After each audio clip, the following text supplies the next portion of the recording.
हमारे साथ जुड़ रहे हैं इस वक्त महेश वर्मा जो बीजेपी के नेता हैं और परविंदर सिंह सेठी हैं जो राजनीतिक विश्लेषक हैं।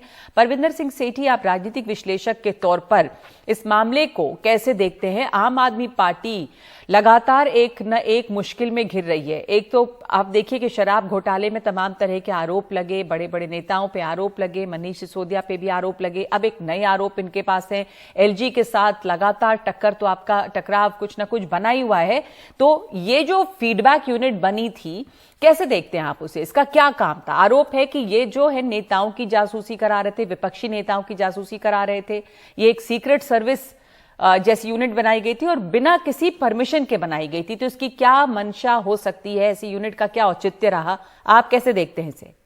नहीं, देखिए, अभी आपने बताया कि जो फाइल थी इन्होंने नजीब जंगजी के पास भेजी, उन्होंने सीबीआई को भेजी। लेकिन जो मुद्दे की बात यह है कि भारतीय जनता पार्टी घबराई हुई है, बौखलाई हुई है। उन्होंने टारगेट कर रखा है अरविंद केजरीवाल और मनीष सिसोदिया जी को। पहले शराब घोटाले के अंदर उन्होंने उनको खींचा, उनके यहाँ रेड करी और इतना बड़ा मुद्दे की बात ये नहीं है, बीजेपी ने घेरा या बौखलाई वो तो एक अलग बात है। पर मैं पूछ रही हूं अभी कि मुद्दा ये है कि ये जो फीडबैक यूनिट बनी उसका क्या औचित्य लगता है? किस लिए बिना परमिशन के बनी? सवाल ये उठाया जा रहा है।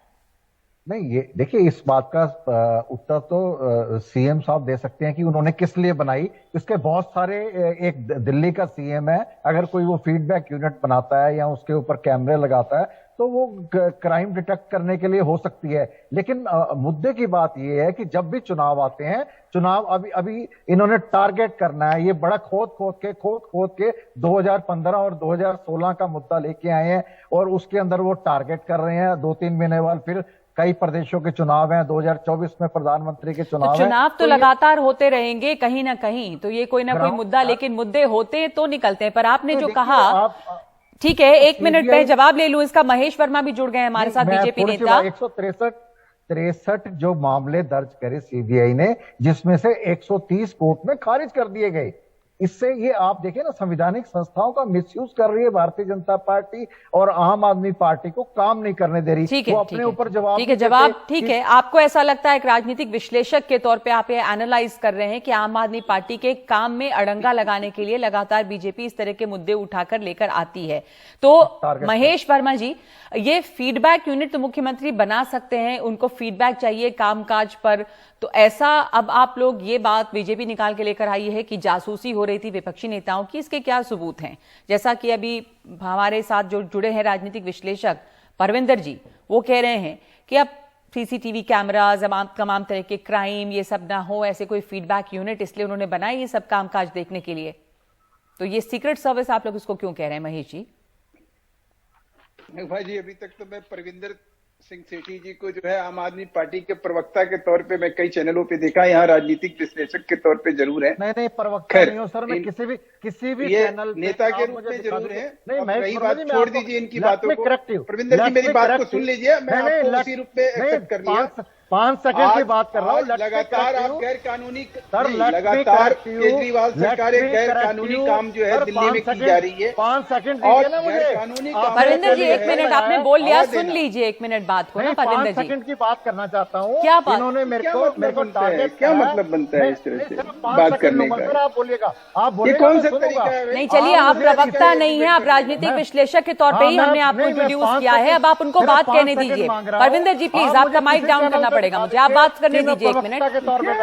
किसी चैनल महेश वर्मा, आप कैसे जवाब देंगे इनके आरोपों का? नगमा जी, देखिए, लगातार गैर कानूनी काम जो है केजरीवाल सरकार दिल्ली में करते आ रही है और इसका जो है एक और ये नमूना सामने आया है और इनकी काली करतूतों के ऊपर और एक मोहर लगी है। मैं समझता हूं कि अमला जमला जितना हमारा शासन प्रशासन है, उन सबकी इन्होंने रिकॉर्डिंग करी है, सिर्फ नेताओं की नहीं, इन्होंने ऑफिसर्स की भी। पर महेश जी, मैं वही पूछ रही हूँ कि क्या, जैसा इन्होंने बताया अभी कि फीडबैक किसी भी चीज का लिया जा सकता है, ऐसा क्यों आप लोग को लगता है कि सीक्रेट सर्विस बनी है और जासूसी विपक्ष की हो रही थी? दूसरे की बहुत सारे केसेस इनके पर हुए, जैसे परविंदर अभी बता रहे थे, परविंदर जी, खारिज भी हुए बहुत सारे। तो बहुत सारे ऐसे केस हैं जो कहीं जाते नहीं आगे, लेकिन बस कामकाज में एक अड़ंगा डालते हैं। तो कुछ खारिज नहीं हुआ। अभी संजीव झा और अखिलेश त्रिपाठी दोनों जो है सजा याफ्ता हो गए। चीफ सेक्रेटरी को मार के इन लोगों ने अधमरा कर दिया, अपने घर पे बुला के चीफ मिनिस्टर ने एक चीफ सेक्रेटरी के साथ क्या किया, उसको मार मार के अधमरा किया, और उसके बाद जो है ये लोग राजभवन में घुसते हैं, राजभवन में ये 30 दिन 40 दिन तक कब्जा करते हैं उसको। और ये जितने भी गैर कानूनी काम है दिल्ली में, ये सत्ता में आने के बाद लगातार किए। ये जो फीडबैक यूनिट बनी महेश जी, ये जो फीडबैक यूनिट बनी, ये किस तरह से गैर कानूनी है? हमने जैसे बताया कि शायद इसमें कोई तरह की अप्रूवल नहीं ली गई, कैबिनेट नोट नहीं दिया गया, एलजी से अप्रूवल नहीं ली गई। हाँ, तो देखिए ये तो एमएचए का जो है, एमएचए से आपको अप्रूवल चाहिए, एमएचए से अप्रूवल मस्ट है इसमें।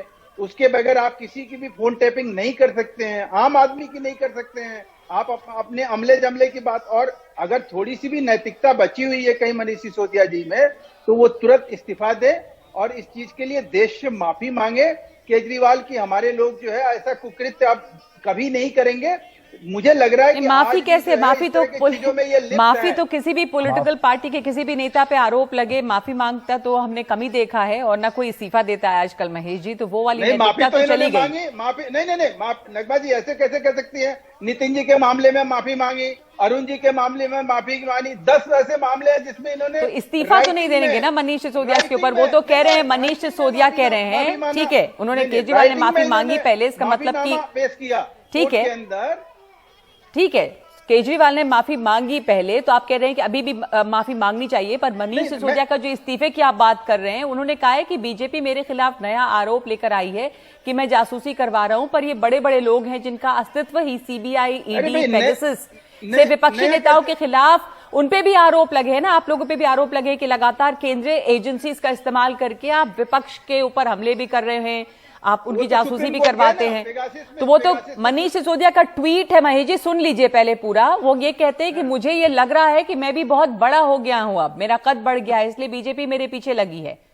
तो एडमिट तो कर रहे हैं ना कि हाँ ऐसा हमने किया है। नहीं, एडमिट नहीं किया, कह रहे हैं कि मैं बड़ा हो गया हूं, इसी के लिए लोग मेरे पीछे लगे हैं। अच्छा, बड़े नहीं, आप इनसे ये जवाब दीजिए कि अडानी के बारे में प्रधानमंत्री क्यों नहीं जवाब? परविंदर जी एक मिनट, परविंदर जी आप मुद्दे से मत भटकिए, आप अपने आरोपों को पहले बात कीजिएगा। जी बोलिए महेश जी, आप बात पूरी कीजिए फिर। हाँ, मेरा ये कहना है कि मनीष सिसोदिया जी जो बात कह रहे हैं ये 2015 की बात है, और 2015 में भी अखबारों की सुर्खियां बना था, और उस में इसकी पूरी लेपापोती की गई, और तीन इसमें लेफ्टिनेंट गवर्नर, जो तीसरे लेफ्टिनेंट गवर्नर जिन्होंने इस चीज की परमिशन दी है, उससे पहले जो है वो अपने जो पहले हमारे खान साहब थे और उसके बाद हमारे बैजल साहब थे, उनके पास भी ये फाइल गई, लेकिन टेक्निकल और लीगल वजह से जो है ये अप्रूव नहीं हुआ। अब जब अप्रूव हो गया और सीबीआई ने इस चीज के लिए मुकदमा दर्ज कर लिया है, तो निश्चित रूप से एक गैर कानूनी काम करने वाला, वो उप मुख्यमंत्री हो या वो आम आदमी पार्टी का कोई बड़ा नेता हो, परविंदर जी जेल में जाना चाहिए और उसको ठीक है। आपने जो भी आरोप लगाया परविंदर जी, मैं इससे हटके, इन आरोपों से हटके, मैं अभी आप जो स्थिति है, तो आप एक विश्लेषक के तौर पे इस समय आपको लगता है कि आम आदमी पार्टी के लिए एक मुश्किल घड़ी है या ज्यादा संकट बढ़ा हुआ है? पहले से कई तरह की चीजें थी, इधर मेयर के चुनाव को लेकर भी लगातार खींचतान चल रही है, अब ये जो जासूसी वाला आरोप लग रहा है, तो इससे तो कामकाज करने में लगातार मुश्किल आ रही है। तो मुख्यमंत्री केजरीवाल के लिए नए नए संकट खड़े हो रहे हैं, आम आदमी पार्टी के लिए इस समय एक संकट या एक मुश्किल घड़ी, ऐसा आपको लगता है क्या परविंदर जी? जो सत्य को परेशान कर सकते हैं, सत्य को परेशान कर सकते हैं, और ये परेशान करने का काम कर रहे हैं, ये अपनी बातों से भटक रहे हैं। दिल्ली में मेयर बनने नहीं दिया जा रहा, जो उसके ऊपर इनकी जो साजिशें चल रही हैं, जो संवैधानिक संस्थाओं का मिसयूज हो रहा है। आप देखिए, इन्होंने अडानी को तेल दे दिया, रेलवे दे दिया, पोर्ट दे दिया, 2.5 लाख अभी की बात बताइए आप ना, मैं पूछ रही हूँ कि क्या आम आदमी पार्टी के लिए मुश्किल बढ़ी है? वहां पे रहे हम, आम आदमी पार्टी के लिए मुश्किल बढ़ी है या आपको लगता है कि आम आदमी पार्टी को इससे कोई समस्या नहीं है, वो इससे भी उबर आएगी? अब नहीं समस्या, देखिए नहीं, ये डिस्टर्ब करने के, मेंटली डिस्टर्ब करने की बातें हैं। एक पार्टी को, एक सच्चे व्यक्ति को डिफेम करने की साजिश है, लेकिन देश की जनता बड़ी समझदार है। दूध का दूध और पानी का पानी होगा, और भारतीय जनता पार्टी को इन चीजों का, इन साजिशों का, इन संवैधानिक संस्थाओं के मिसयूज का खमियाजा देना पड़ेगा बाकी स्टेट्स के अंदर, और 2024 के अंदर उनको देश की जनता जवाब। ठीक है, धन्यवाद आपका महेश जी। जनता जो है दिल्ली की, वो आम आदमी पार्टी को अपना समर्थन देती रही है और उन्हें उम्मीद है कि शायद जनता उनके साथ रहेगी। वैसे जो आरोप लगे हैं वो उसके आम आदमी पार्टी के लिए कितनी बड़ी मुश्किल खड़ी कर रही है, ये सोचने वाली बात है। पर ऐसा लगता है परविंदर जी को कि शायद इससे कोई फर्क नहीं पड़ेगा। पर बहरहाल इस समय दोनों पार्टी एक दूसरे से फिर भिड़ी हुई है, बीजेपी और आम आदमी पार्टी। नए आरोप हैं इसके ऊपर।